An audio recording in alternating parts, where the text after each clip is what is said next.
Hello student, आज से हम लोग 2020 आईएएस मेंस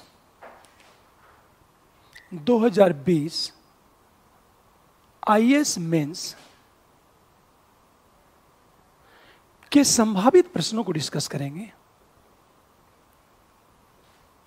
में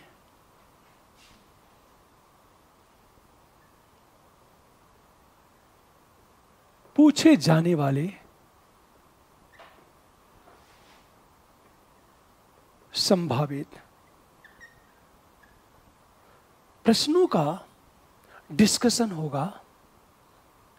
एक बात हमेशा ध्यान दो, 2020 आईएएस मेंस में पूछे जाने वाले संभावित प्रश्नों का डिस्कशन करेंगे। आज हम लोग प्रश्नों का डिस्कशन।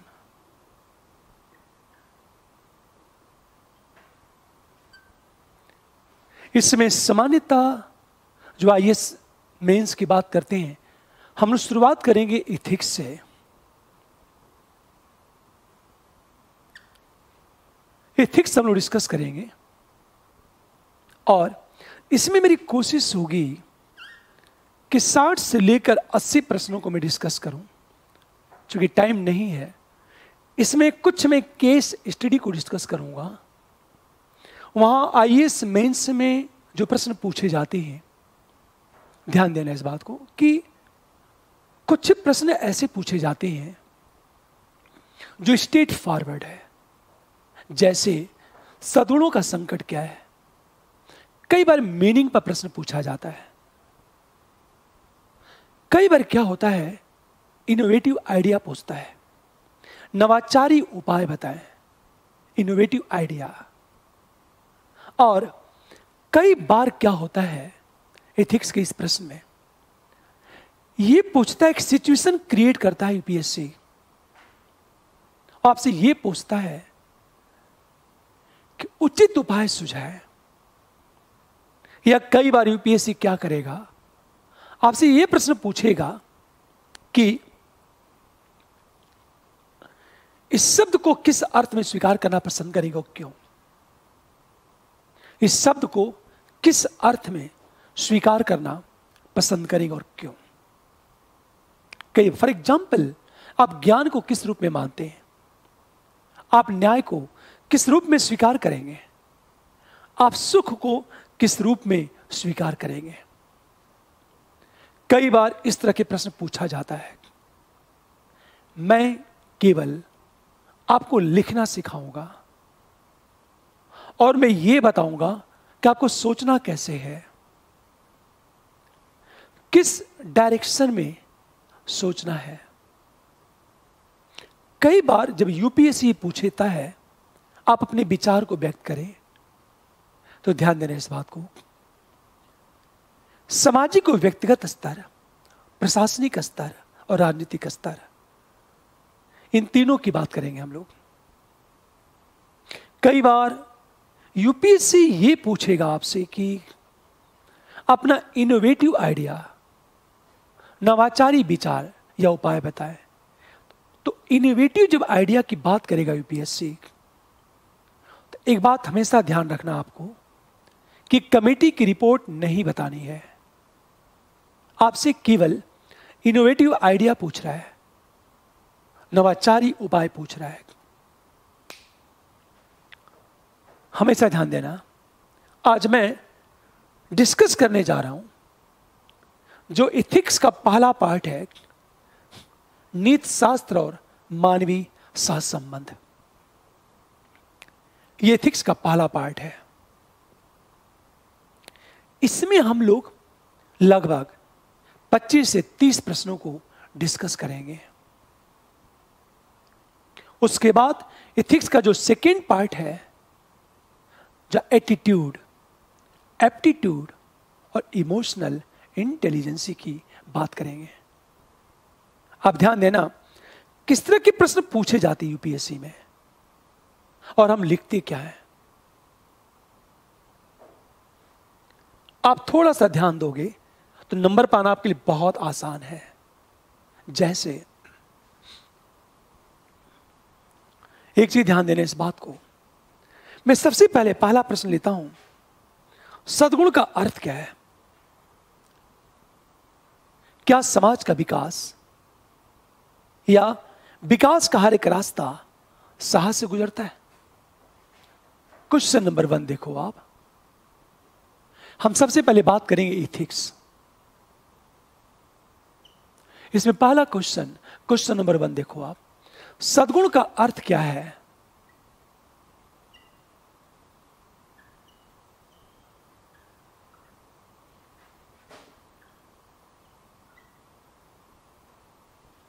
विकास का हर एक रास्ता, विकास का हर एक रास्ता साहस से होकर गुजरता है।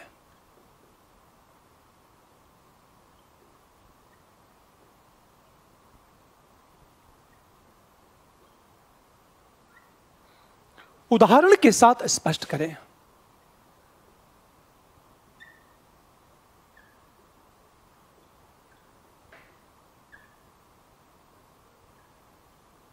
देखो आप, यह एक प्रश्न है। एक बात को हमेशा याद रखना आपको कि एग्जाम्पल पूछा जाए या ना पूछा जाए, आपको आंसर लिखते समय उदाहरणों का प्रयोग जरूर करना है। कई बार यूपीएससी क्या करता है, एग्जाम्पल पूछ देता है। जैसे प्रश्न ये है, सद्गुण का अर्थ क्या है? विकास का हर एक रास्ता सत्साहस से होकर गुजरता है। उदाहरण के साथ स्पष्ट करें। आप हर अपनी बात टू द पॉइंट कहेंगे।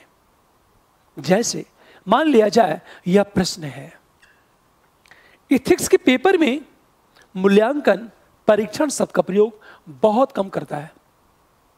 ज्यादातर जो प्रश्न है वो मीनिंग से पूछे जाते हैं, अर्थ से पूछे जाते हैं। जैसे मैंने कहा, सद्गुण का अर्थ क्या है? फर्स्ट पैरे में क्या करोगे आप सद्गुण की बात करेंगे और सबसे पहले सद्गुण का अर्थ बताएंगे, फिर आप सद्गुण की बात करेंगे। ये 2 बातें करनी है। और सद्गुण का अर्थ क्या है? सद्गुण वो श्रेष्ठ मनोवृत्ति है जिसका निरंतर विकास करना होता है, या जिसका विकास निरंतर अभ्यास से होता है और मानव के आचरण में प्रतिबिंबित होता है। इसका अर्थ यह है, सद्गुण वह श्रेष्ठ मनोवृत्ति है। हमेशा ध्यान दो, सद्गुण वह श्रेष्ठ मनोवृत्ति है जिसका विकास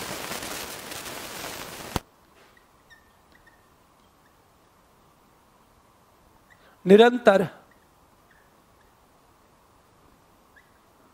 अभ्यास से होता है और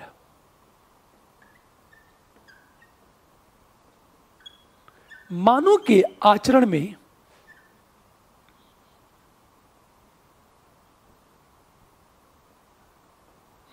प्रतिबिंबित होता है। यह सामान्य अर्थ है। हमेशा ध्यान दो, सद्गुण वो श्रेष्ठ मनोवृत्ति है जिसका विकास निरंतर अभ्यास से होता है और मानव के आचरण में प्रतिबिंबित होता है। सिंपल चीजें, प्लेटो ने क्या कहा? साहस, संयम, विवेक सद्गुण है। और सुकरात ने क्या कहा?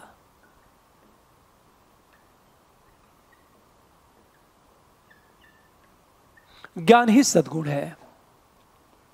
हमेशा ध्यान दो, इतनी बातें कहनी है मुझे सद्गुण के अर्थ में कि यह बता देना है कि प्लेटो ने कहा साहस, संयम और विवेक सद्गुण है, सुकरात ने कहा ज्ञान ही सद्गुण है। केवल एक शब्द में, मतलब 2-3 लाइनों में बातें मुझे खत्म कर देनी है। अब हम आएंगे विकास का हर एक रास्ता। हमेशा ध्यान दो, विकास का हर एक रास्ता साहस से होकर गुजरता है। उदाहरणों के साथ स्पष्ट करें। आप ध्यान से सुनना इस बात को। सेकेंड पर हम जब आएंगे तो हम ये बताएंगे विकास का हर एक रास्ता। तो सबसे पहले जब विकास की बात करोगे, सामाजिक विकास,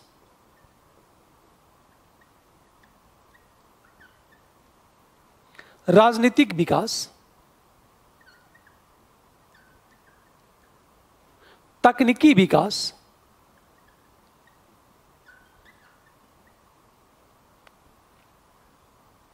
आत्मिक विकास या भौतिक विकास की बात करें,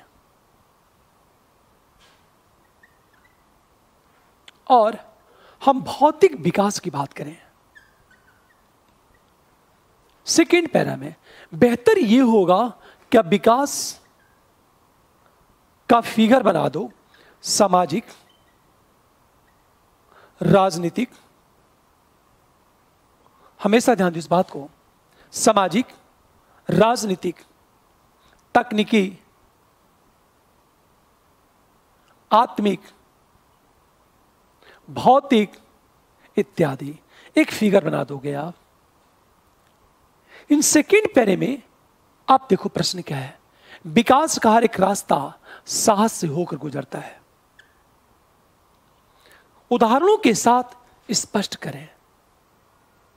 आप ध्यान देना इस बात को। सबसे बड़ी चीज, ये बातें फिगर बनाने के बाद हम थर्ड पैरे में आएंगे और थर्ड पैरे में ये बताएंगे, थर्ड पैरे में विकास का हर एक रास्ता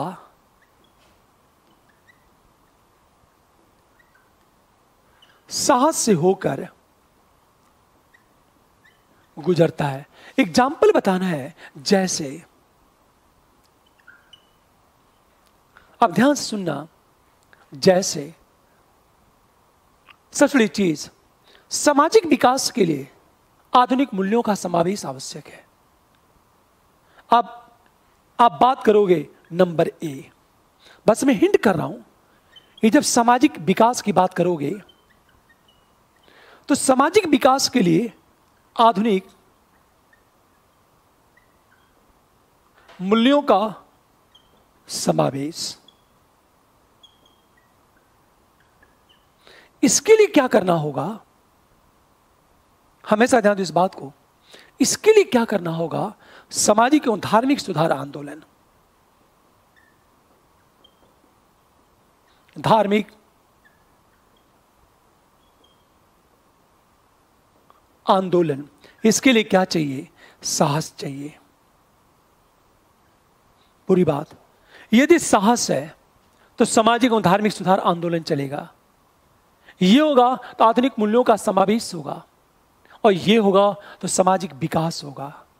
जैसे ईश्वर चंद्र विद्यासागर, केशव चंद्र सेन, भारत के जितने भी सामाजिक सुधारक थे, वे सब के सब, हमेशा जान दो, वे सब के सब साहस की बल पर सामाजिक कुरीतियों को दूर करने में सक्षम हो पाए।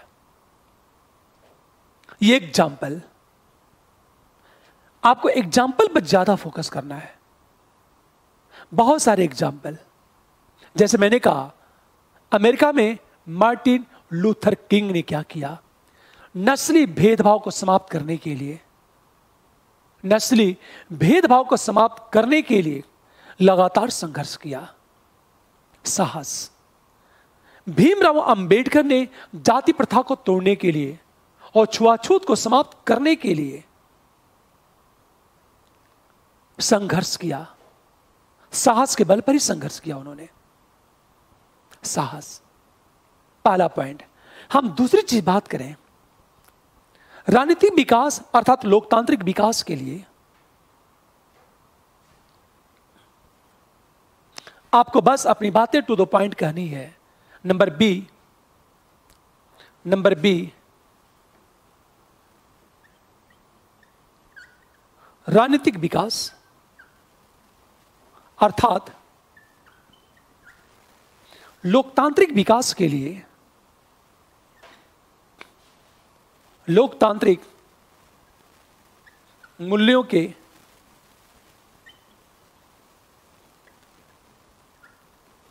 समावेश के लिए संघर्ष आवश्यक, और इसके लिए क्या चाहिए? साहस चाहिए। पूरी बात ध्यान दो। राजनीतिक विकास अर्थात लोकतांत्रिक मूल्यों के समावेश के लिए संघर्ष आवश्यक, और संघर्ष के लिए क्या चाहिए? साहस चाहिए। जैसे एक बड़ा सा मुद्दा दक्षिणी अफ्रीका में नेल्सन मंडेला ने, यहां एग्जाम्पल किसका चलेगा? Nelson Mandela. दक्षिणी अफ्रीका में नेल्सन मंडेला ने क्या किया? साहस के बल पर दक्षिणी अफ्रीका में लोकतंत्र को मूर्त रूप दिया। 29 वर्ष या 27 वर्ष जेल में रहने के बावजूद उनका साहस नहीं टूटा। साहस, हम ऐसा ध्यान दें इस बात को। नंबर बी, ये एग्जाम्पल लगातार डालना आपको। जैसे मैंने कहा, भारत में स्वतंत्रता साहस के बल पर लड़ा गया। चाहे महात्मा गांधी हो, चाहे भगत सिंह हो, इन्होंने भारत को स्वतंत्रता दिलाई भी तो साहस के बल पर। इसका मतलब ये राष्ट्रीय स्वतंत्रता के लिए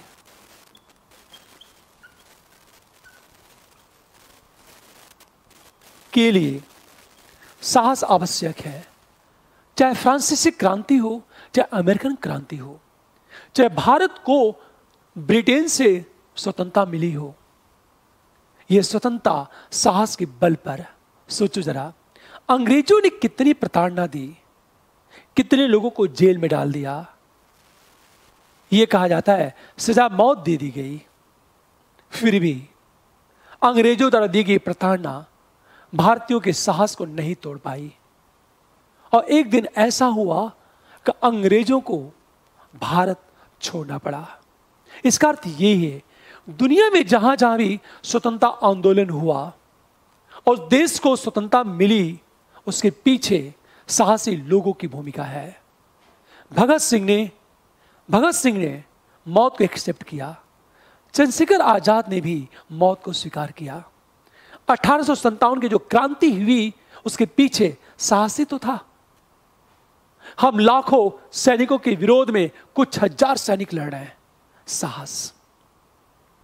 और पूरी दुनिया में लोकतंत्र के लिए यदि युद्ध हुआ है तो साहस के बल पर लड़ा गया। नंबर बी, ये जो एग्जाम्पल मैं बता रहा हूं, ये सारी बातें हैं। अब सोचो जरा, तकनीकी विकास साहस के बल पर हुआ है।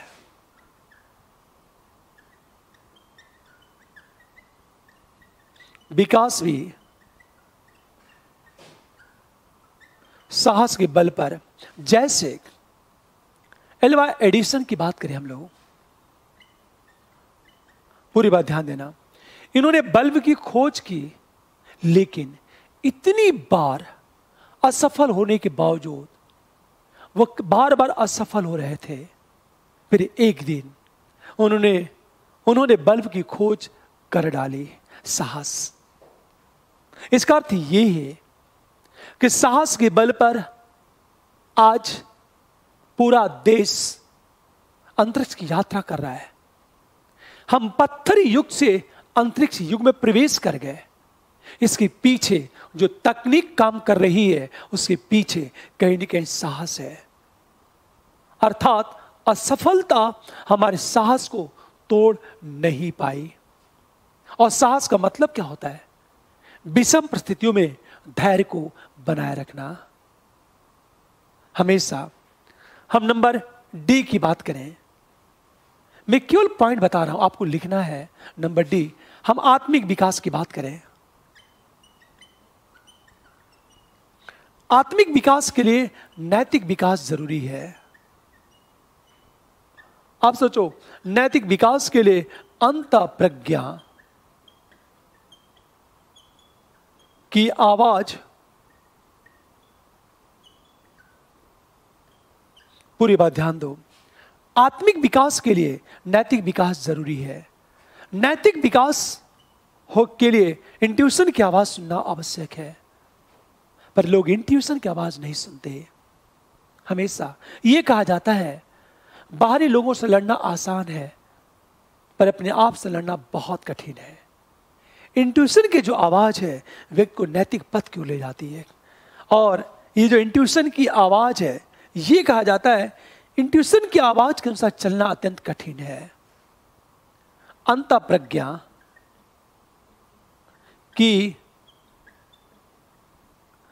के अनुसार व्यवहार अत्यंत कठिन है। अपने आप को अनुशासित करना होगा और स्वयं को अनुशासित करना बहुत कठिन है। हमेशा ध्यान इस बात को, मैंने क्या कहा, आत्मिक विकास के लिए नैतिक विकास जरूरी है। इसके लिए इंट्यूशन की आवाज सुनना जरूरी है और इंट्यूशन की आवाज के अनुसार व्यवहार अत्यंत कठिन है। यह सदैव, क्योंकि जब इंट्यूशन की आवाज के अनुसार हम चलते हैं तो अनेक सारे ब्रेकर आते हैं, अवरोधक खड़े हो जाते हैं। अपने आप को अनुशासित करना, मन को कंट्रोल करना बहुत कठिन होता है। इसलिए यह कहा जाता है कि विकास का हर एक रास्ता साहस से होकर गुजरता है। चौथी चीज हम बात करें, आर्थिक विकास के लिए कभी कभी कठोर निर्णय लेना आवश्यक होता है। आर्थिक समृद्धि एवं विकास के लिए कठोर निर्णय लेना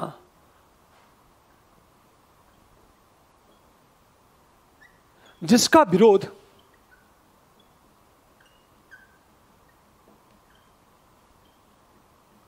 बड़े पैमाने पर होता है, हमेशा फिर भी निर्णय लेना साहस का काम है। फॉर एग्जाम्पल, मान लिया जाए गवर्नमेंट ने क्या किया, पॉलिसी में चेंज किया। फॉर एग्जाम्पल, भूमि अधिग्रहण के संबंध में सरकार ने एक पॉलिसी बनाई, क्योंकि आर्थिक समृद्धि के लिए इंफ्रास्ट्रक्चर का विकास आवश्यक है और इंफ्रास्ट्रक्चर के विकास के लिए, आधारभूत संरचना के विकास के लिए जमीन का अधिग्रहण आवश्यक है। लेकिन जमीन का जब अधिग्रहण होता है तो बड़े पैमाने पर लोग विरोध करते हैं, और जब बड़े पैमाने पर विरोध करेंगे तो उसका परिणाम क्या होगा। इसके लिए साहस जरूरी है। इससे देखा होगा जब नए मूल्यों का समावेश होता है तो समाज विरोध करता है। फिर भी यदि आप अपने रास्ते पर अडिग हैं, अपने निर्णय पर अडिग हैं, तो एक न एक दिन ऐसा होगा कि समाज आपको एक्सेप्ट कर लेगा। 3 चीजें होती हैं जब आप नया कदम उठाते हो तो समाज आपका विरोध करता है। सेकेंड स्टेप में समाज मौन हो जाता है और थर्ड स्टेप में समाज आपका फॉलोअर बन जाता है, आपका अनुगामी बन जाता है, आपका अनुयायी बन जाता है समाज। ये सारी बातें करने के बाद अब हम आएंगे चौथे पैरे में और निष्कर्ष की बात करेंगे। हमेशा ध्यान दें इस बात को, जब निष्कर्ष की बात करेंगे तो निष्कर्ष में सिंपल एक चीज है। हम जब निष्कर्ष की बात करेंगे हमेशा सीधे कहना कि दुनिया के साहसी लोग ही विश्व को आगे ले जाते हैं, विश्व के साहसी लोग ही देश को आगे ले जाते हैं। यह बात हमेशा वस्तुतः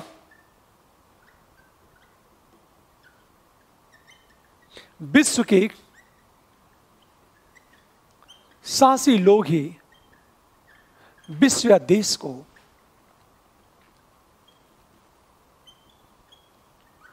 आगे ले जाते हैं। जैसे हम महात्मा गांधी की बात करें, का सत्याग्रह, महात्मा गांधी ने अहिंसा के बल पर भारत को स्वतंत्र कराया और आज उनका जो हथियार है सत्याग्रह, यह सबने अवज्ञा आंदोलन, उसकी स्वीकारता पूरी दुनिया में है। हमेशा ध्यान दो, साहस, युद्ध साहस के बल पर लड़ा जाता है। युद्ध भी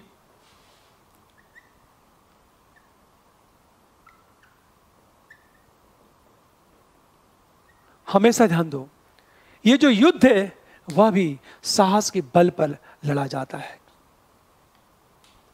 ये पहला क्वेश्चन। दूसरे जो क्वेश्चन देखो आप,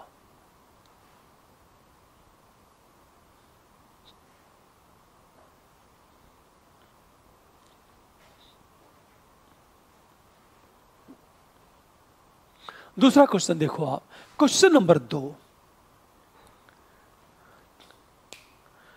कर्तव्य का अर्थ क्या है? हमेशा और भारतीय समाज में कर्तव्य की उपेक्षा का भाव क्यों है? कर्तव्य का अर्थ क्या है? भारतीय समाज में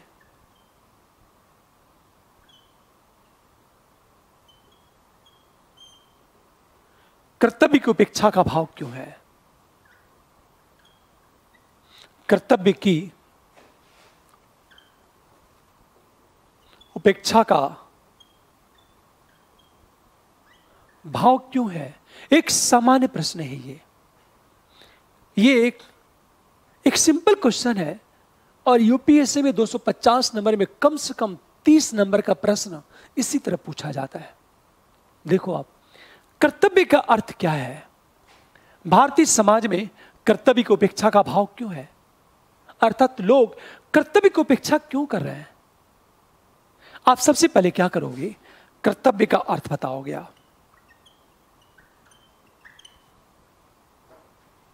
हमेशा कर्तव्य का समान अर्थ है, नैतिक नियमों का अनुपालन ही कर्तव्य है।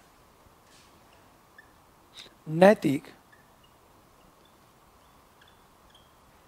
नियमों का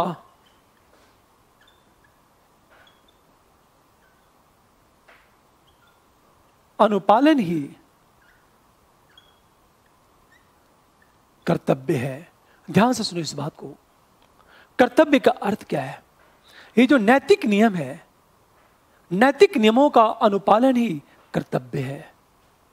जब कर्तव्य की बात करेंगे तो कांट ने अलग परिभाषा दी, जहां बाध्यता की बात की गई थी। इस कर्तव्य को 2 भागों में डिवाइड कर देंगे। पूर्ण बाध्यता मूलक कर्तव्य और अपूर्ण बाध्यता हम कर्तव्य की बात करें। एक बात हमेशा जान दो, जब हम कर्तव्य की बात करेंगे तो इस प्रश्न को देखो आप। सबसे बड़ी चीज तो ये है,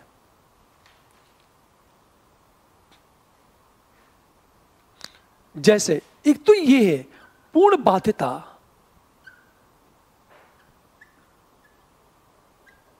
मूलक कर्तव्य। इसमें क्या होता है? दंड का प्रावधान। और दूसरी चीज स्वैच्छिक। इसमें जैसे दान देना, बड़ों का सम्मान करना। हमेशा इसमें जैसे मैंने क्या कहा, कानून का पालन,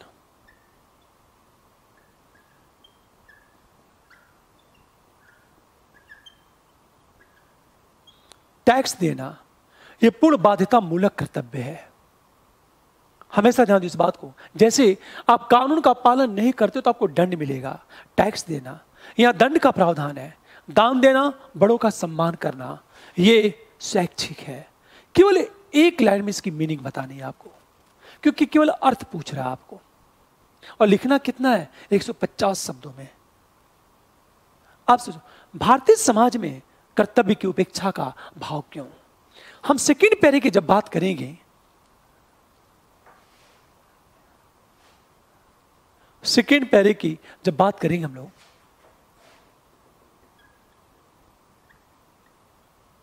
भारतीय समाज में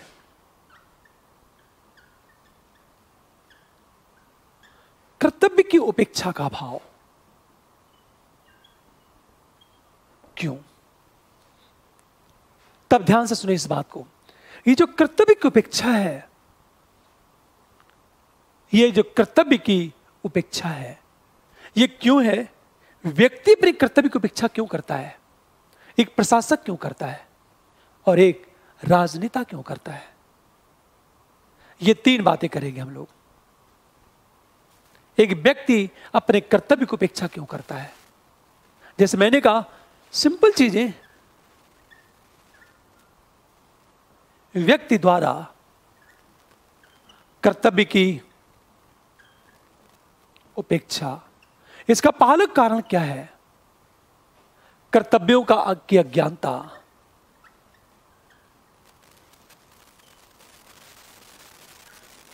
एक सामान्य अर्थ है, हमेशा ध्यान दो इस बात को, इसका सामान्यीकरण नहीं किया जा सकता। कुछ लोग ऐसे हैं, कुछ लोग ऐसे हैं जिन्हें कर्तव्य की समझ है फिर भी इग्नोर कर देते हैं। हमेशा ध्यान दो इस बात को, कर्तव्य की अज्ञानता और हमेशा ध्यान दो सामाजिक बहिष्कार के डर का अभाव। तो जब इसका आंसर कि एक व्यक्ति कर्तव्य की उपेक्षा क्यों करता है, तो पहला पॉइंट देखो आप,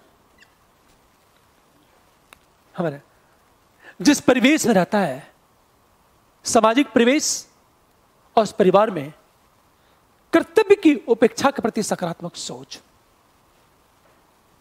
सामाजिक परिवेश एवं परिवार में कर्तव्य की उपेक्षा के प्रति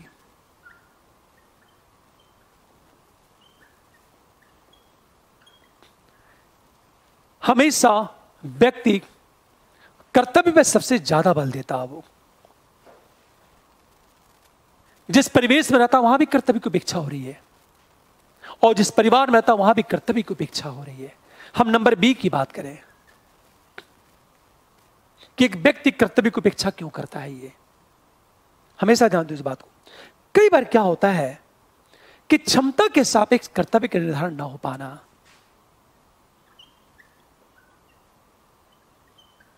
क्षमता के अनुपात में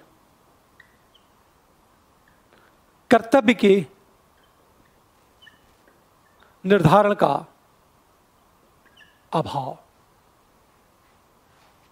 दूसरा पॉइंट, क्षमता के अनुपात में कर्तव्य के निर्धारण का अभाव होता है। जब क्षमता के सापेक्ष कर्तव्य का निर्धारण नहीं हो पाता तो लोग कर्तव्य की क्या करते हैं? उपेक्षा कर देते हैं। नंबर सी की हम बात करें, देखो आप, नंबर बी, हाँ नंबर सी की बात करें कि व्यक्ति क्या करता है, हमेशा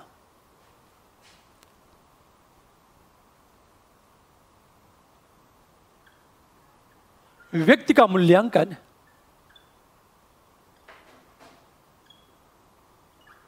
भौतिक विकास के आधार पर होना। जब व्यक्ति का मूल्यांकन भौतिक विकास का आधार पर होगा, नैतिक विकास का आधार पर नहीं होगा, तो अपने कर्तव्य की क्या करेगा? उपेक्षा कर देगा। पूरी बात ध्यान दो इस बात को। ये व्यक्ति, वो व्यक्ति कहां से सीखता है? शिक्षा और शिक्षक की बात करें, शिक्षा और शिक्षक, शिक्षा का व्यवसायीकरण,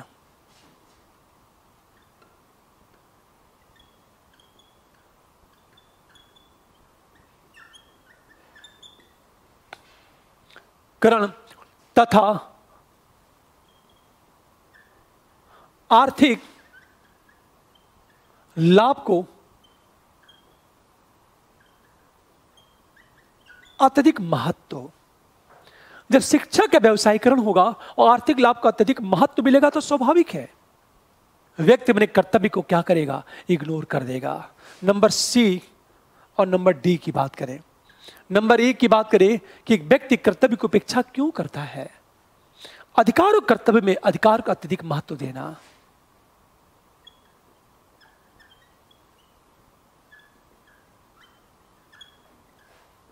के बीच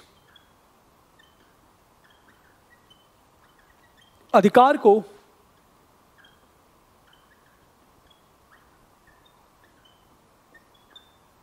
अत्यधिक महत्व देना। यह बात हमेशा ध्यान दो इस बात को। अधिकार और कर्तव्य के बीच जब संघर्ष होता है तो लोग अधिकार को महत्व देते हैं और कर्तव्य को क्या करते हैं, इग्नोर कर देते हैं।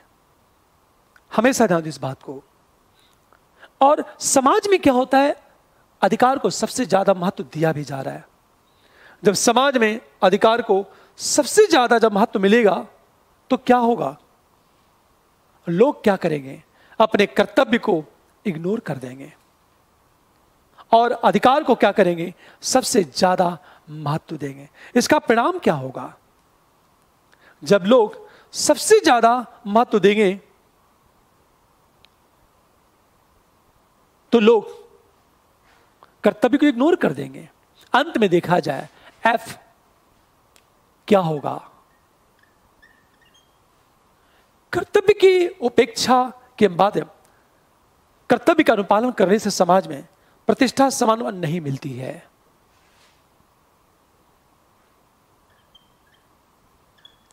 कर्तव्य का पालन करने से समाज में सम्मान एवं आर्थिक प्रतिष्ठा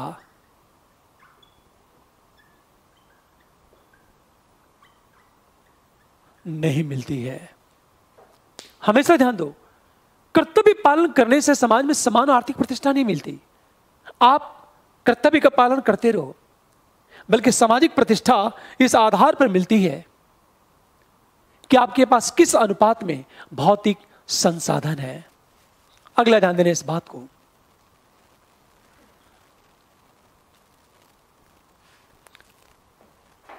नंबर एफ और नंबर जी की बात करें, कर्तव्य का और रुचिकर होना। वो रुचिकर है ही नहीं, इंटरेस्टिंग नहीं है। जब कर्तव्य बोरिंग होगा तो लोग कर्तव्य को क्या करेंगे, इग्नोर कर देते हैं। एक बात हमेशा ध्यान दो इस बात को।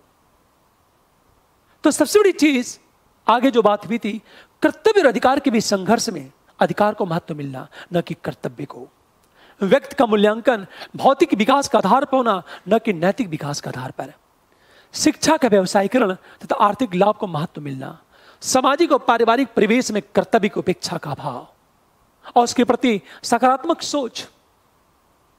अंत में देखा जाए, कर्तव्य का पालन करने से समाज में सम्मान और आर्थिक प्रतिष्ठा नहीं मिलती। अगली चीज, क्षमता के अनुपात में कर्तव्य का निर्धारण न हो पाना। अंत में देखा जाए, कर्तव्य का और रुचिकर होना, इंटरेस्ट न होना कर्तव्य का बोरिंग होना। अब ध्यान से सुनो इस बात को। एक व्यक्ति कर्तव्य की उपेक्षा क्यों करता है। दूसरी चीज, प्रशासनिक स्तर पर कर्तव्य की उपेक्षा क्यों।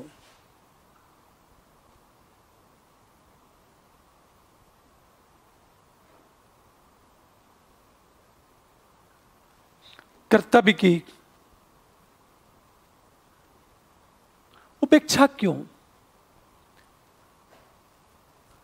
हमेशा इसकी पहला रीजन ये है, अधिकारी तंत्री संस्कृति। अधिकारी तंत्री संस्कृति का बड़ा रीजन है, जिसमें एक होता है अहम। बड़ी इगोइस्ट होती है ब्यूरोक्रेट। अक्सर देखा होगा प्रशासक भी अपने कर्तव्य की उपेक्षा कर देता है। हमेशा हम दूसरी चीज बात करें, देखो हम दूसरी चीज बात करें कि हो क्या रहा है कि जवाबदेहिता की कमी।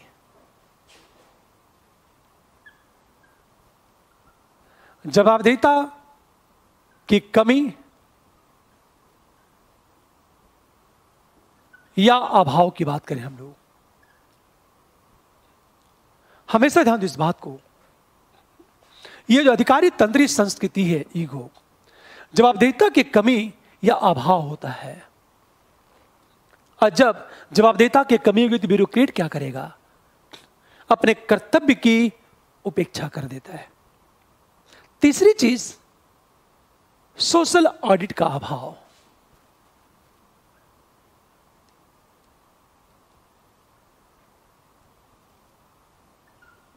हम चौथी चीज हम बात करें कि कर्तव्य का अनुपालन करने से व्यक्तिगत हित, निजी हित की उपेक्षा होती है। तो कर्तव्य की उपेक्षा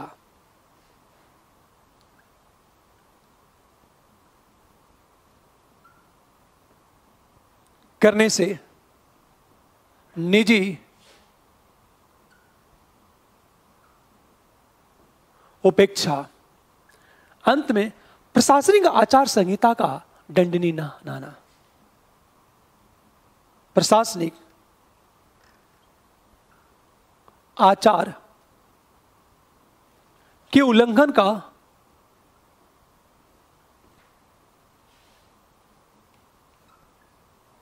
दंडनीय घोषित न करना। अंत में देखा जाए, प्रशासन का राजनीतिकरण एक बड़ा सा रीजन है। इसका मतलब ये है, यदि प्रशासनिक स्तर पर कर्तव्य की उपेक्षा होती है तो उसके पीछे ये रीजन है, अधिकारी तंत्री संस्कृति जिसमें ईगो, जवाबदेहिता की कमी, अभाव, सोशल ऑडिट का अभाव, कर्तव्य का पालन करने से निजी हित की उपेक्षा, प्रशासनिक आचार संहिता के उल्लंघन को दंडनीय घोषित न करना, प्रशासन का राजनीतिकरण। लेकिन राजनीतिक स्तर पर कर्तव्य की उपेक्षा का भाव क्यों?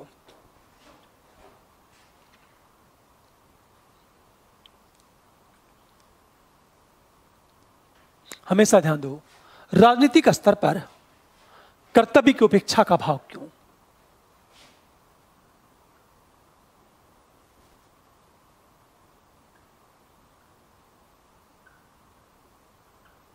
कर्तव्य की उपेक्षा का भाव क्यों? रीजन क्या है? पहला रीजन देखो जरा, देखो पहली चीज, राजनेताओं का उद्देश्य क्या है? प्राथमिक लक्ष्य है सत्ता की प्राप्ति।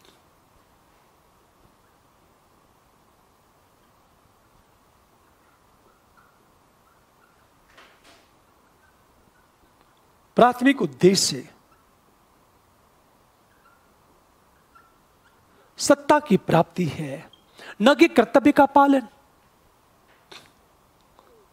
हमेशा ध्यान दो।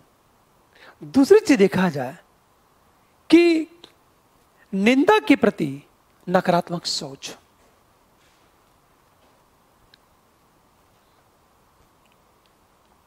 राजनीतिक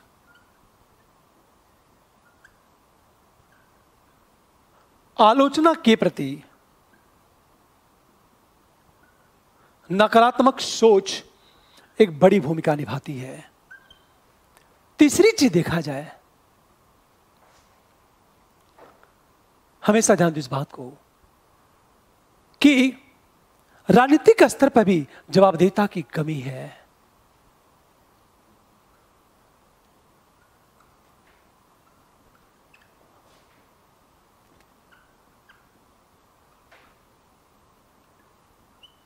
और चौथी चीज, राजनीतिक आचार संहिता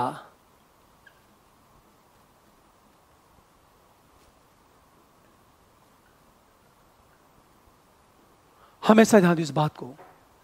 अंत में देखा जाए, तीन स्तर, एक व्यक्ति कर्तव्य की उपेक्षा क्यों करता है, एक प्रशासक अपने कर्तव्य की उपेक्षा क्यों करता है, और एक राजनेता कर्तव्य की उपेक्षा क्यों करता है। यह सारी बातें करने के बाद हम निष्कर्ष में आएंगे और निष्कर्ष में सीधे ये लाइन बताएंगे। निष्कर्ष में हम थर्ड पैरे में आएंगे और निष्कर्ष की बात करेंगे। और इतनी बातें करनी है। वस्तुतः वस्तुतः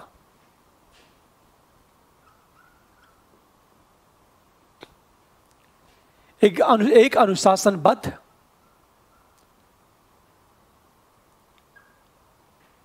व्यवस्थित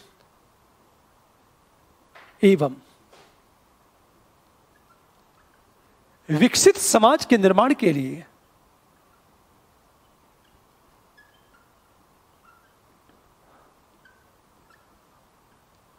कर्तव्य का पालन प्राथमिक है। हमेशा ध्यान दो इस बात को।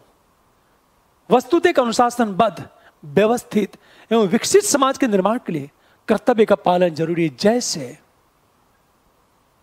जापान के विकास में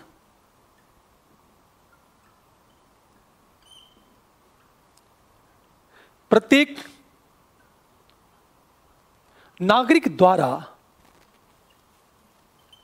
कर्तव्य का पालन एक महत्वपूर्ण भूमिका निभाया। जैसे मैंने कहा, जापान यदि डेवलप किया है तो उसके पीछे रीजन यह है कि वहां के नागरिक अपने कर्तव्य का अनुपालन बेहतरीन तरीके से करते हैं। दूसरी चीज, सिंगापुर यदि डेवलप किया है तो फिर कर्तव्य के अनुपालन के बल पर डेवलप किया है। इंडिया में प्रॉब्लम क्या है कि लोग अपने कर्तव्य का पालन करते ही नहीं। अब एक प्रश्न उठा, अगला प्रश्न बन सकता है इस कर्तव्य पर आपको हर बार टू द पॉइंट कहना है कि कर्तव्य को उन्मुख करने के लिए आप क्या सुझाव देना चाहेंगे और क्यों। हमेशा ध्यान दो इस बात को। क्वेश्चन, अगला क्वेश्चन देखो आप। अगला क्वेश्चन कि कर्तव्य की ओर उन्मुख करने के लिए नवाचारी उपाय सुझाए।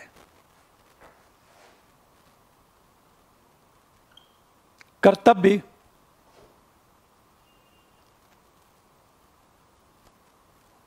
का अनुपालन करवाने के लिए नवाचारी उपाय सुझाए। देखो आप, इनोवेटिव आइडिया पूछा। ये इनोवेटिव आइडिया पूछा क्या किया जाए ताकि लोग अपने कर्तव्य का पालन करें। तो आपको करना क्या, इस फर्स्ट पैरे में आप कर्तव्य का अर्थ बताओगे। आप हम सेकेंड पैरे में, क्वेश्चन नंबर 3, हम सेकेंड पैरे में क्या करेंगे, नवाचारी उपाय बताएंगे। और नवाचारी जब उपाय की बात करेंगे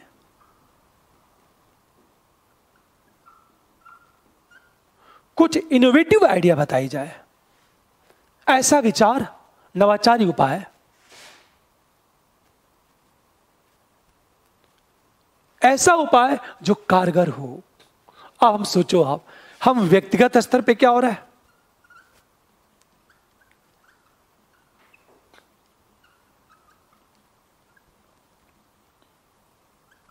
प्रशासनिक स्तर पर, और हम बात करेंगे राजनीतिक स्तर पर। भारत में यह प्रॉब्लम नहीं है कि इंडिया में कानून नहीं है। प्रॉब्लम यही है, हमारे यहां प्रॉब्लम यही है कि लोग अपने कर्तव्य का पालन करते ही नहीं। तो क्या उपाय, लोगों को कैसे प्रमोट करोगे कि लोग अपने कर्तव्य का पालन करें। क्या किया जाना चाहिए ताकि लोग अपने कर्तव्य का पालन करें। इंडिया में प्रॉब्लम है, जैसे हम लॉकडाउन की बात करें, बेशक पुलिस और डॉक्टर अपने कर्तव्य का पालन कर रहे थे, जबकि अनेक प्रशासक अपने कर्तव्य को इग्नोर कर रहे थे। आम जनता भी कहीं न कहीं कर्तव्य की उपेक्षा कर रही थी। मैं थोड़ा सा हिंट कर रहा हूं, नवाचारी उपाय में व्यक्तिगत स्तर पर क्या होगा। कुछ बातें हमेशा क्षमता के अनुसार कर्तव्य का निर्धारण किया जाए। मैं हिंट कर रहा हूं, देखो आप, व्यक्तिगत स्तर पे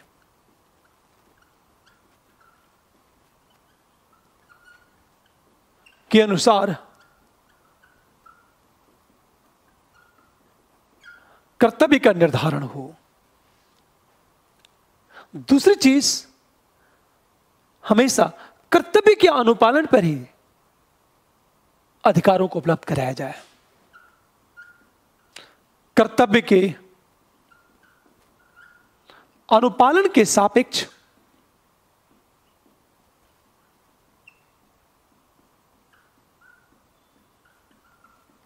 अधिकार का उपलब्ध होना, अर्थात यदि आप अपने कर्तव्य का अनुपालन करोगे तो आपको अधिकार मिलेगा, कर्तव्य का अनुपालन नहीं करेंगे तो आपको अधिकार उपलब्ध नहीं होगा। अर्थात कर्तव्य के सापेक्ष अधिकार उपलब्ध होना चाहिए। कर्तव्य के प्रांगण में ही अधिकार पल्लवित और पुष्पित होते हैं। वाइल्ड ने क्या कहा है? वाइल्ड एक विचारक है, इसने यह कहा कि कर्तव्य के प्रांगण में ही अधिकार पल्लवित और पुष्पित होते हैं। हम तीसरी चीज बात करें इसका, नवाचारी उपाय में देखो तीसरी चीज बात किया जाए, व्यक्ति का जो मूल्यांकन है, व्यक्ति का मूल्यांकन कर्तव्य के अनुपालन के आधार पर किया जाए।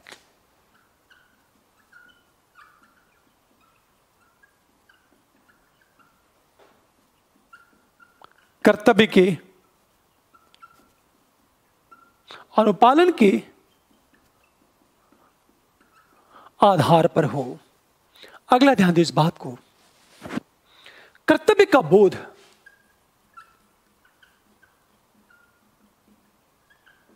और एक सबसे बड़ी चीज ये है, कर्तव्य का अनुपालन करने वाले व्यक्ति को सामाजिक प्रतिष्ठा मिले।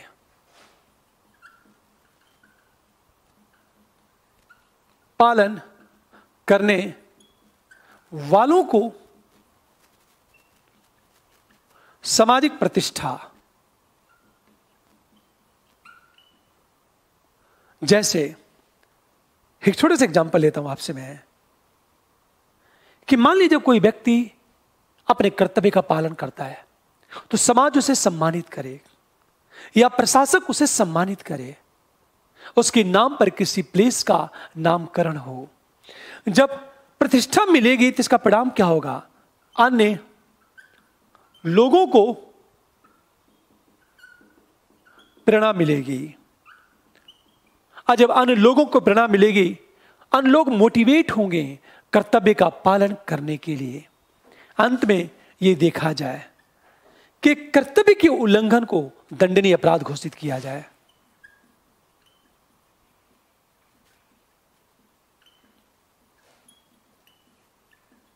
को दंडनीय अपराध घोषित किया जाए। अर्थात जो व्यक्ति कर्तव्य का अनुपालन नहीं करेगा उसे दंड दिया जाना चाहिए। ये व्यक्तिगत स्तर पर बात करें, प्रशासनिक स्तर पर क्या होना चाहिए? यदि हम प्रशासनिक स्तर की बात करें,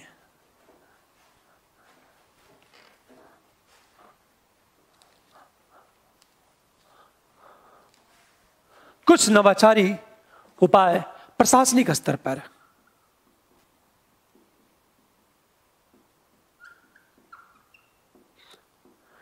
कर्तव्य का अनुपालन करने के लिए क्या किया जाए?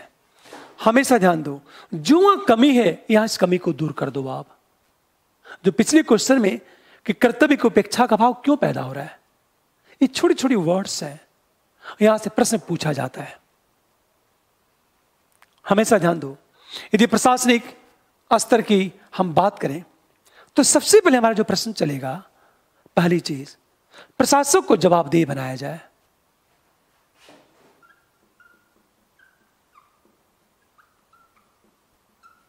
एवं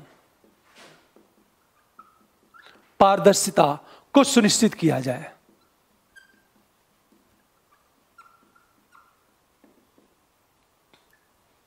दूसरी चीज देखा जाए इस बात, प्रशासकों का सोशल ऑडिट हो।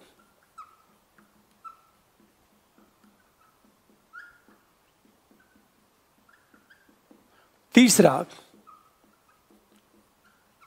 प्रशासक एवं जनता के बीच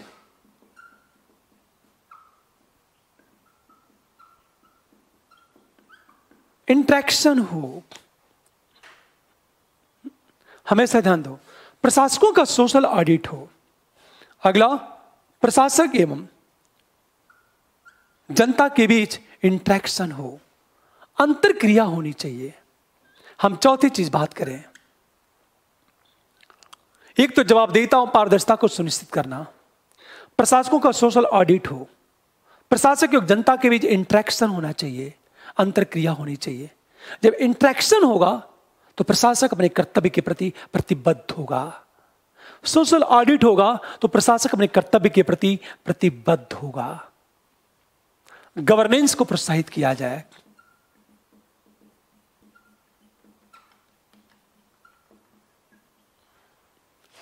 और एक सबसे बड़ी चीज तो ये है कि प्रशासकों का जो प्रमोशन है, प्रमोशन नीतियों के सफल क्रियान्वयन के आधार पर हो। प्रशासकों का प्रमोशन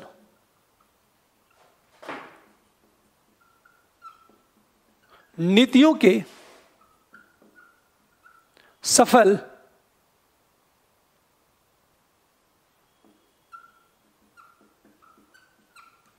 क्रियान्वयन के आधार पर हो।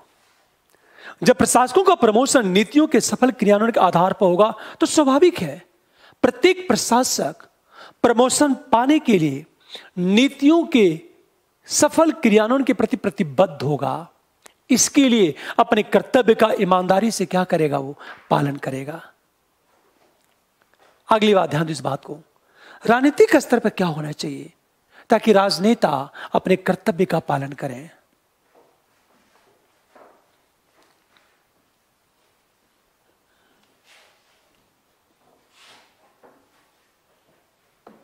राजनीतिक स्तर पर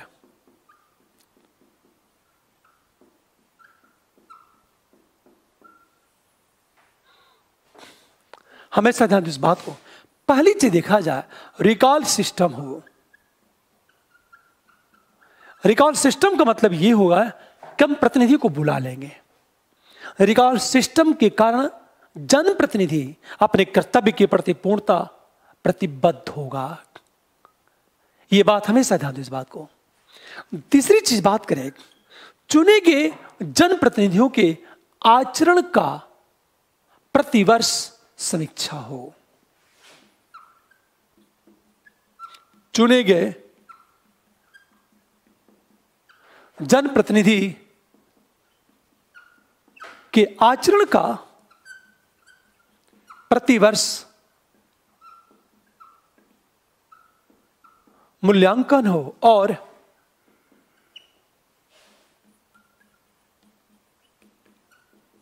उसके आधार पर टिकट का वितरण हो। जब जनप्रतिनिधि के आचरण का प्रतिवर्ष मूल्यांकन होगा और उसके आधार पर टिकट का वितरण होगा तो जनप्रतिनिधि टिकट पाने के लिए अपने कर्तव्य का क्या करेगा, पालन करेगा। तीसरी चीज हम बात करें, जो आचार संहिता है उसके उल्लंघन को दंडनीय बना दिया जाए।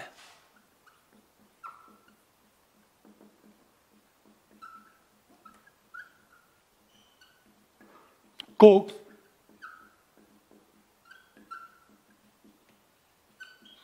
दंडनीय बना दिया जाए। और जब आप दंडनीय बना दोगे तो स्वाभाविक है कर्तव्य की क्या होगी, उपेक्षा होगी।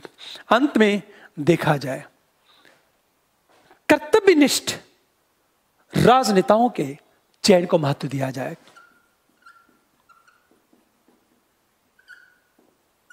राज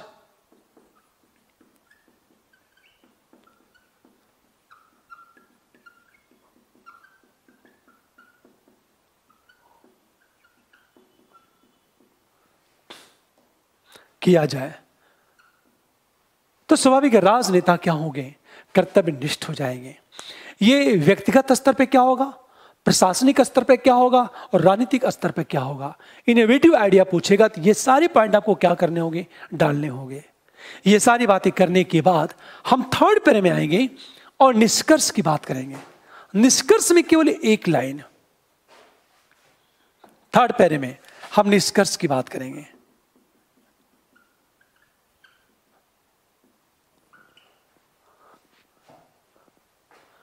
ये बात हमेशा ध्यान दो, सबसे बड़ी चीज तो यही है, नवाचारी उपाय निष्कर्ष हमारा कैसे चलेगा? देश के विकास की प्राथमिक शर्त तथा सभी के अधिकारों को मूर्त रूप देने की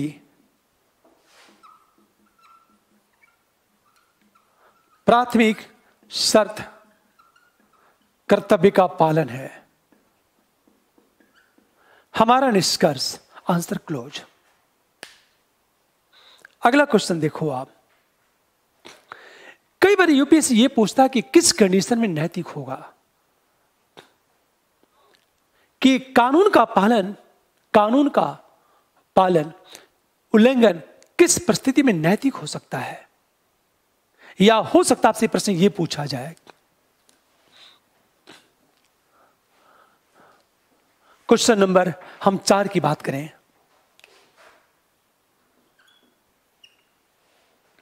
प्रश्न नंबर हम 4 की बात करें। देखो प्रश्न कैसे पूछेगा। सबसे पहली चीज, समांतर देश के विकास के लिए कानून का पालन आवश्यक है, लेकिन कुछ लोग कानून के उल्लंघन को नैतिक मानते हैं। क्या आप इस मत से सहमत हैं? पहली चीज। या कई बार यह पूछेगा,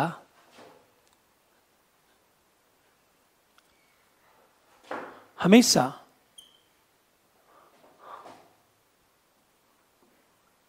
देश के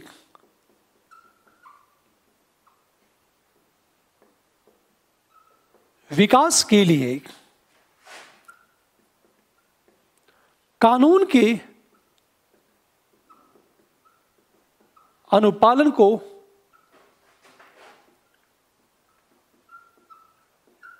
महत्वपूर्ण माना जाता है।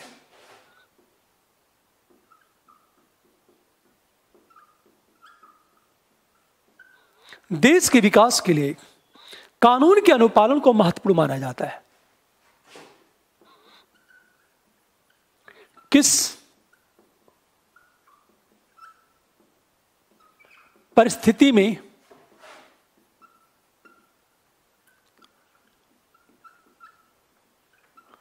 कानून का उल्लंघन व्यक्ति का नैतिक कर्तव्य हो सकता है?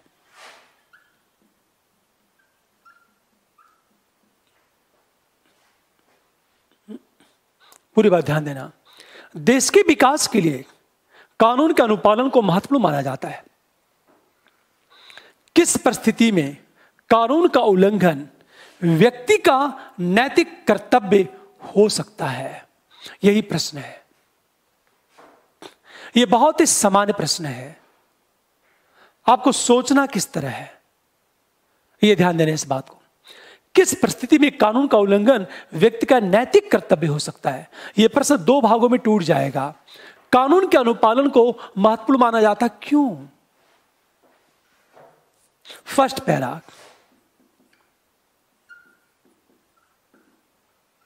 कानून के अनुपालन को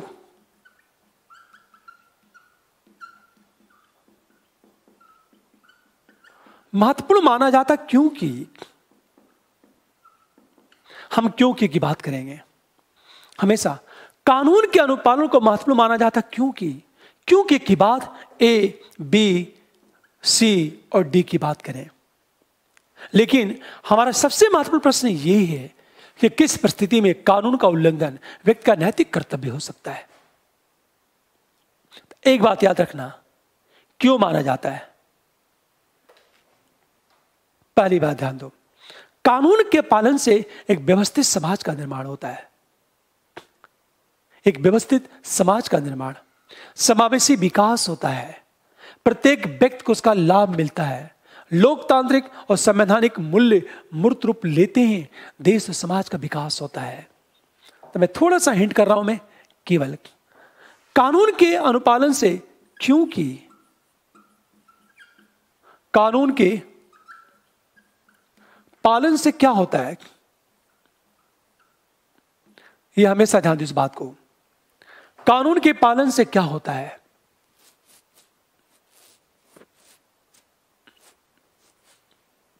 सबसे बड़ी चीज तो यह है, कानून के पालन से व्यवस्थित समाज का निर्माण।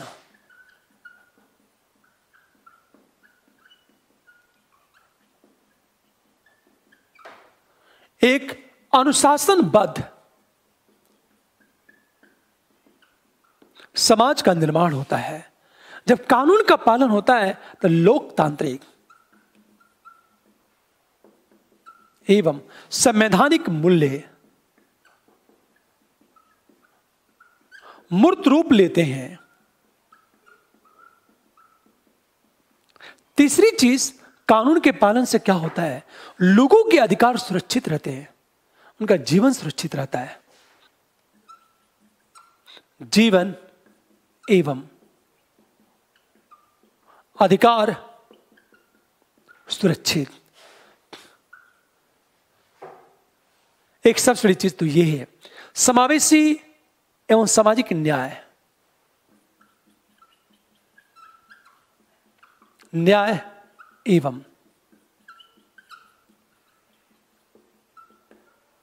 समावेशी विकास होता है कानून के पालन से। जीवन अधिकार सुरक्षित रहते हैं।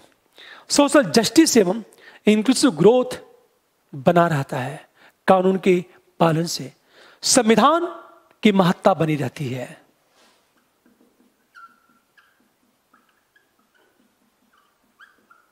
महत्ता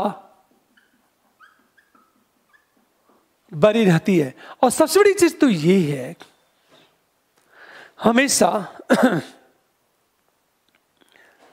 कि प्रत्येक व्यक्ति को उसका अधिकार, या ये कहा जाए एक न्यायपूर्ण समाज का निर्माण होता है। वीकर सेक्शंस का, वंचित वर्ग का कल्याण होता है।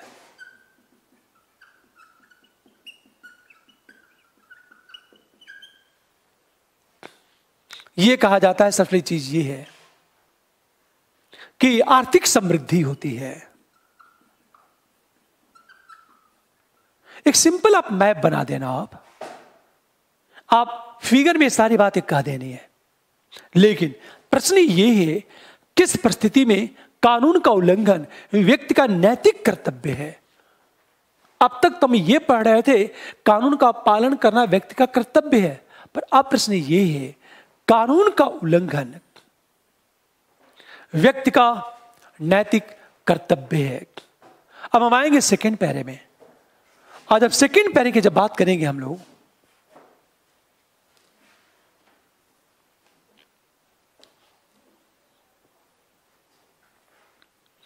हमेशा ध्यान दो इस बात को, किस परिस्थिति में। तो सेकंड पैरा में निम्न परिस्थितियों में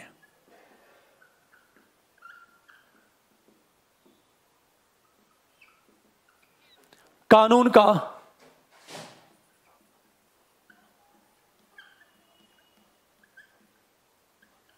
उल्लंघन व्यक्ति का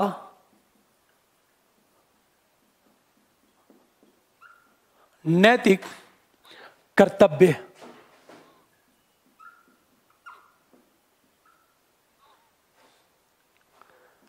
कर्तव्य क्या क्या, आपको हर एक बात एग्जाम्पल के साथ। यदि कानून सार्वजनिक हित के विरुद्ध हो,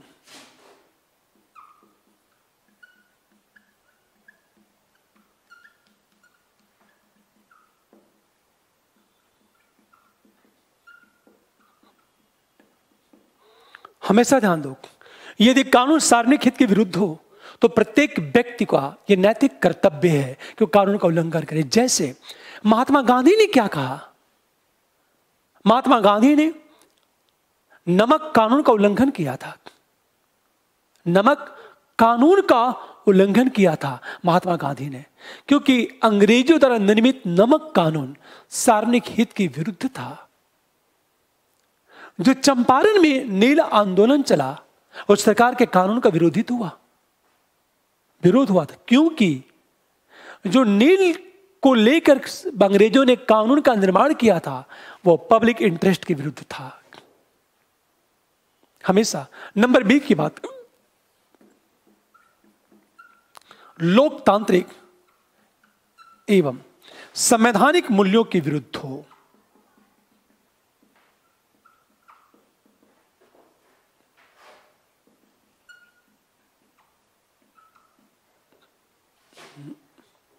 हमेशा ध्यान दें इस बात को।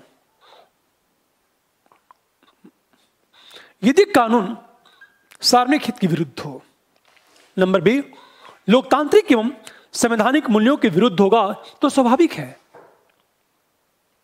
यदि उसके विरुद्ध होगा तो फिर कानून का उल्लंघन प्रत्येक व्यक्ति का नैतिक कर्तव्य है। नंबर सी की बात करें हम लोग, तीसरी चीज, समावेशी सामाजिक न्याय और सतत विकास के विरुद्ध निर्मित कानून।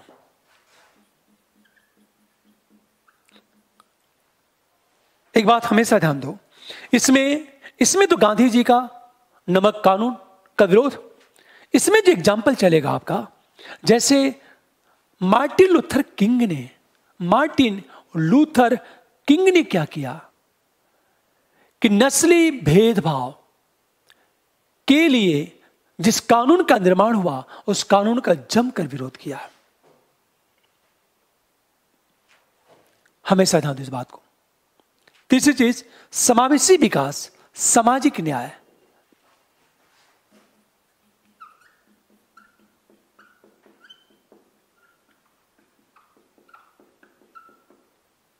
सामाजिक न्याय एवं सतत विकास के विरुद्ध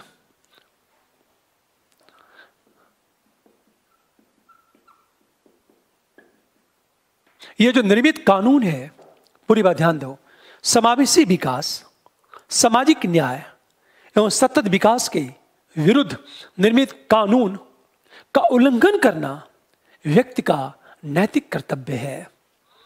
नंबर डी की बात करें हम लोग,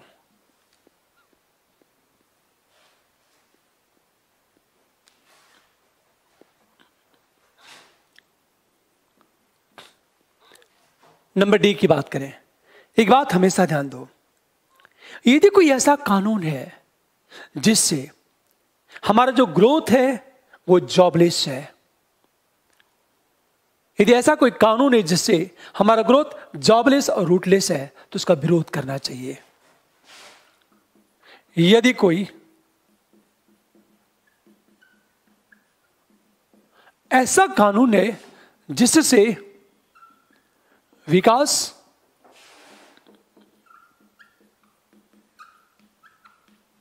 रोजगार विहीन,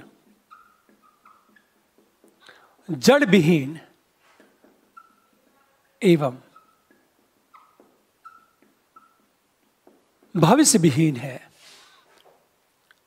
हमेशा ध्यान दो, यदि कोई ऐसा कानून है जिससे हमारा विकास जॉबलेस है, रूटलेस है, जड़ विहीन है। रूटलेस का मतलब है कल्चर से, कल्चर की बात कर लो, हमारा कल्चर नष्ट हो रहा है, हमारा जो पूरा ग्रोथ है फ्यूचरलेस है, भविष्य विहीन है। भविष्य विहीन का मतलब है हमारा भविष्य खतरे में पड़ जाए। जड़ विहीन का मतलब है हमारा कल्चर नष्ट हो जाए। तो उसका उल्लंघन करना हम सबका नैतिक कर्तव्य है। नंबर ई की बात करें हम लोग,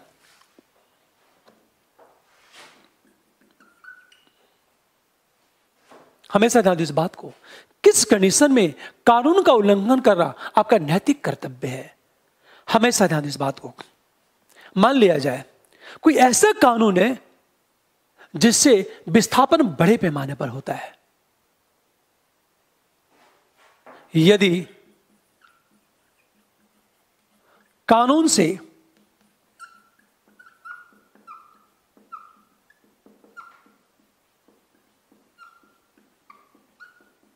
बड़े पैमाने पर होता है, यदि कानून से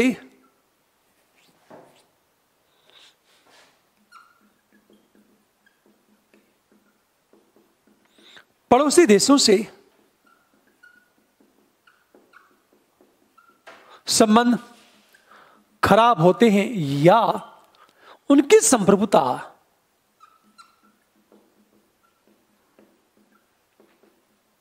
देशों की संप्रभुता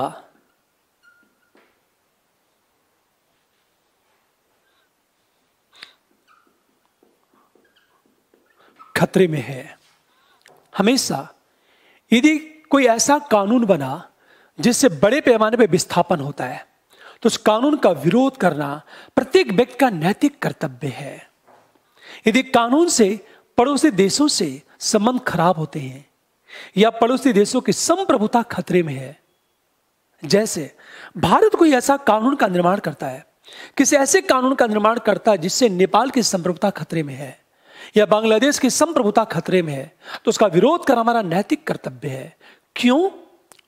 क्योंकि भारत एक ऐसा देश है जो हर एक पड़ोसी देश की संप्रभुता का सम्मान करता है और बराबरी का अधिकार देता है। अगला ध्यान दो इस बात को। नंबर जी, राष्ट्र की एकता अखंडता पर राष्ट्र की एकता अखंडता व्यक्ति की गरिमा पर नकारात्मक प्रभाव डालने वाले कानून, राष्ट्र की एकता एवं अखंडता, राष्ट्र की एकता एवं अखंडता तथा व्यक्ति की गरिमा पर प्रतिकूल प्रभाव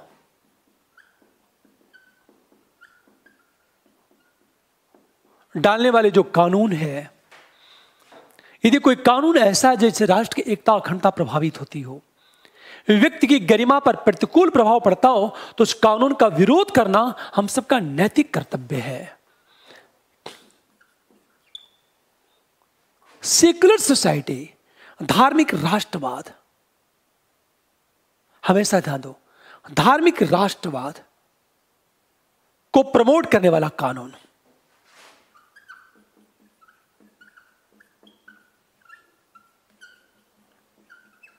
को प्रोत्साहित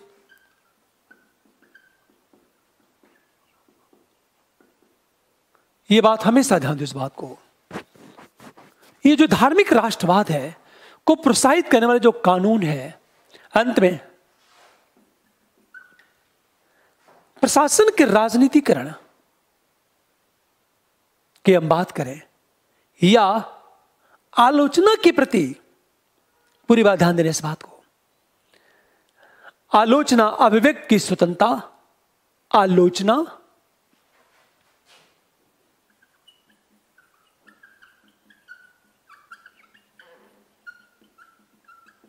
अभिव्यक्ति की स्वतंत्रता,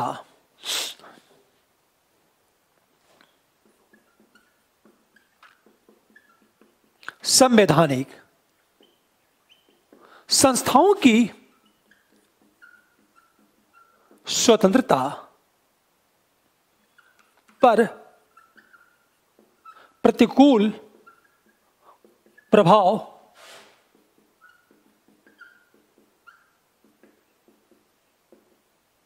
कानून, हमेशा ध्यान दो, राष्ट्र की एकता अखंडता तथा व्यक्ति की गरिमा पर प्रतिकूल प्रभाव डालने वाले कानून, धार्मिक राष्ट्रवाद को प्रोत्साहित करने वाला कानून, अभिव्यक्ति की स्वतंत्रता, संवैधानिक संस्थाओं की स्वतंत्रता पर प्रतिकूल प्रभाव डालने वाला कानून।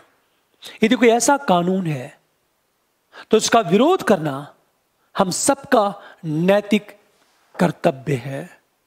अब सोचो, ये सारी बातें करने के बाद हम एग्जाम्पल की बात करते चले जाएंगे।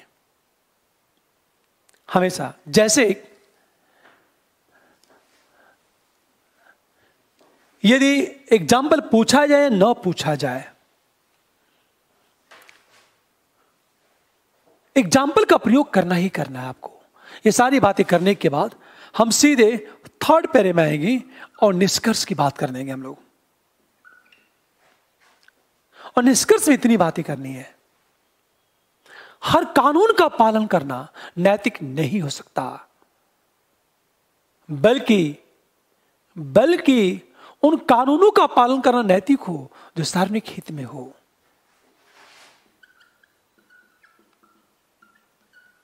हर कानून का पालन करना नैतिक नहीं हो सकता है, बल्कि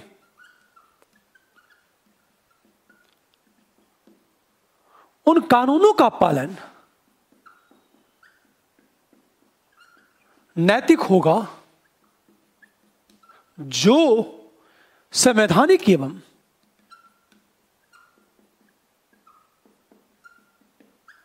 लोकतांत्रिक मूल्यों के अनुरूप हो।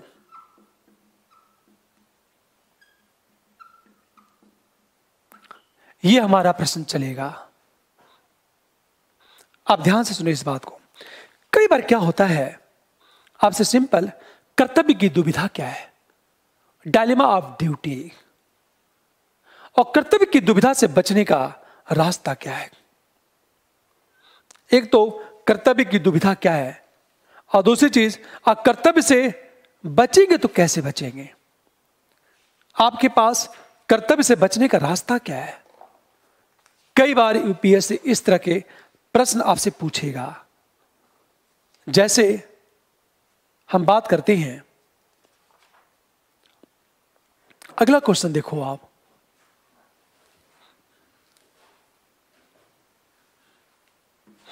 जैसे कर्तव्य की दुविधा क्या है। क्वेश्चन नंबर 5, कर्तव्य की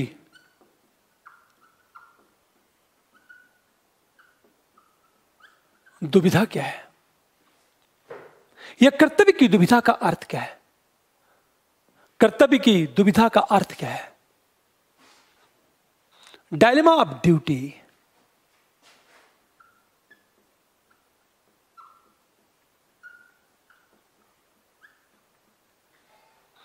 कर्तव्य की दुविधा से निकलने के उपाय सुझाए। कर्तव्य की दुविधा से निकलने का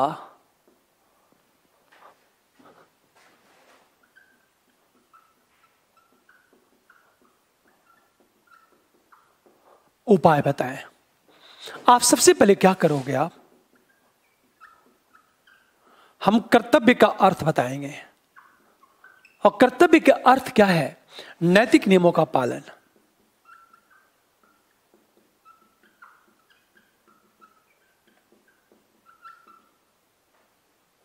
हम सेकेंड पैरे में आएंगे और कर्तव्य की दुविधा बताएंगे।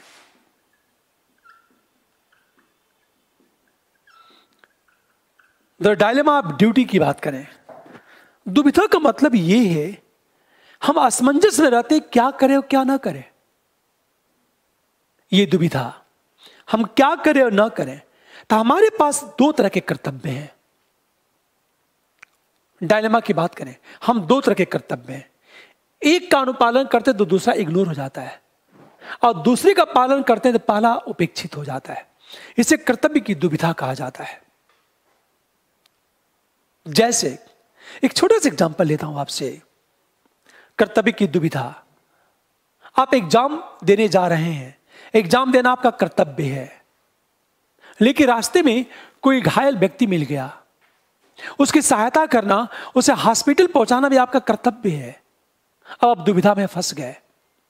एग्जाम देते तो उस व्यक्ति की, घायल व्यक्ति की सहायता नहीं कर पाएंगे, और घायल व्यक्ति की सहायता करते हैं तो आपका एग्जाम परीक्षा छूट जाएगा। अब आप डायलेमा में फंस गए, करें तो क्या करें। यह बात हमेशा ध्यान दो, घायल व्यक्ति की सहायता करना आपका कर्तव्य है, परीक्षा देना भी आपका कर्तव्य है।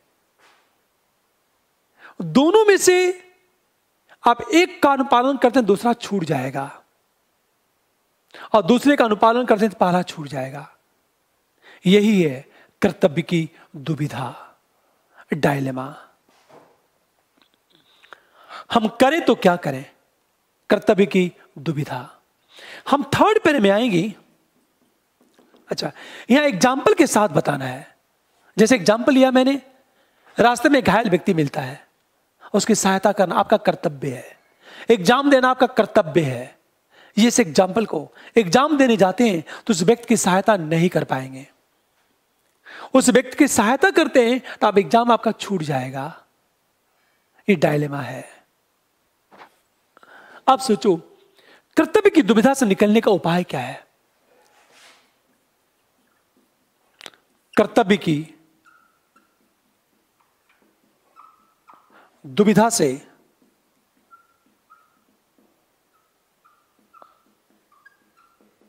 उपाय क्या है? जब आप डायलेमा में फंस जाओ तो आपको क्या करना चाहिए?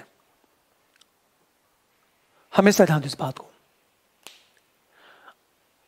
आपको उस कर्तव्य का पालन करना चाहिए जिससे मानवीय कल्याण और मानवीय मूल्यों को प्रोत्साहन मिलता हो।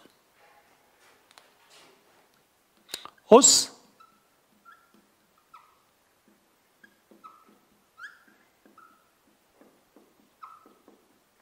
चाहिए जिससे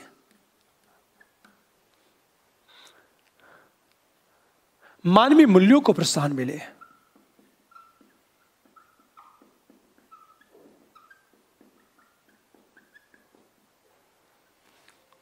एक बात हमेशा ध्यान दो, तो ये और मानवीय कल्याण को प्रोत्साहन मिलता है।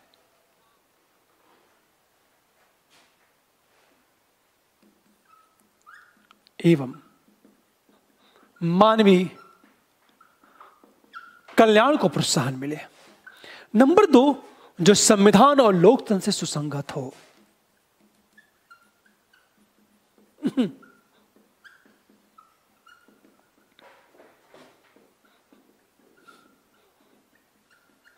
सुसंगत हो। Number A. Number B. हम नंबर सी की बातें करें। हमेशा सामाजिक, आर्थिक, राजनीतिक न्याय को प्रोत्साहन मिलने के साथ सामाजिक,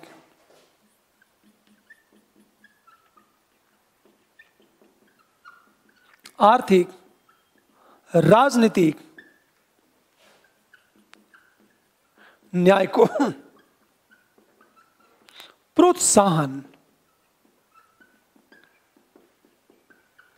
मिलने के साथ राष्ट्र की एकता, अखंडता को प्रोत्साहन मिले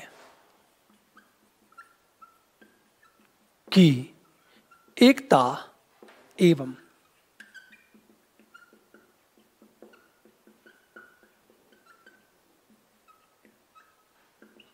अखंडता को प्रोत्साहन मिले। उस कर्तव्य का पालन करना चाहिए। जब डायलेमा में फंस जाओ तो पहले ये देखो, मुझे उस कर्तव्य का पालन करना चाहिए जिसे मानवीय मूल्य और मानवीय कल्याण को प्रोत्साहन मिले। संविधान, कानून और लोकतंत्र से सुसंगत हो। सामाजिक, आर्थिक, राजनीतिक न्याय को प्रोत्साहन मिलने के साथ राष्ट्र की एकता एवं अखंडता को प्रोत्साहन मिले। मुझे उन मूल्यों को का अनुपालन करना चाहिए। नंबर, हम डी की बात करें।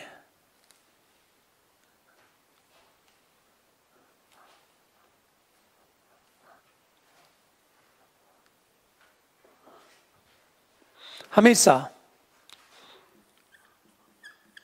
नंबर डी की बात करें, कर्तव्य की दुविधा से निकलने का उपाय क्या? मुझे जब कर्तव्य का पालन करो तो अपने आत्मा से पूछो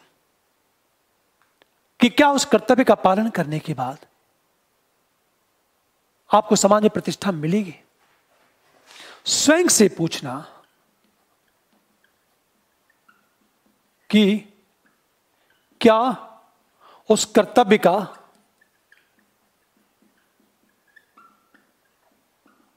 पालन करने से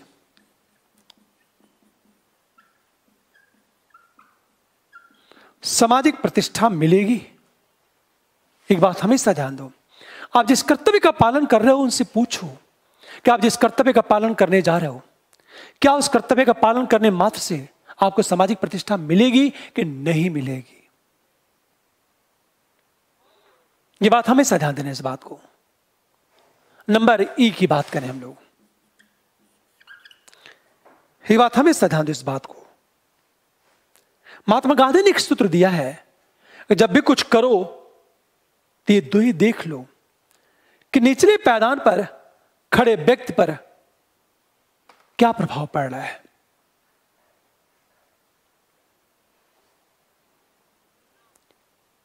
कि समाज के कमजोर व्यक्ति पर क्या प्रभाव पड़ेगा। इंट्यूशन की बात करें, अपनी अंतरात्मा कंसाइंस की आवाज सुने, अपनी इंट्यूशन की आवाज सुनो। और इंट्यूशन कभी झूठ नहीं बोलता। इंट्यूशन जो भी रास्ता बताता है वो उचित होता है। अंत में हमें बात करें कि समाज के सबसे कमजोर व्यक्ति पर क्या प्रभाव पड़ेगा। कर्तव्य का पालन करने से समाज के सबसे कमजोर व्यक्ति पर कैसा प्रभाव पड़ेगा।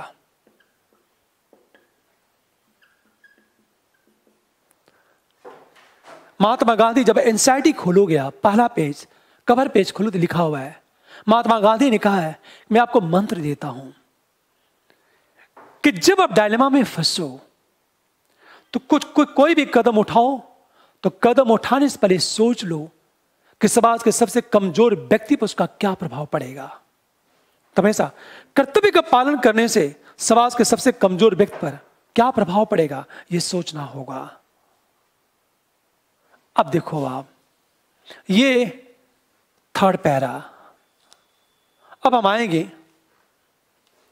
फोर्थ पैरे में आएंगे, और फोर्थ पैरे में हम क्यों निष्कर्ष की बात करेंगे।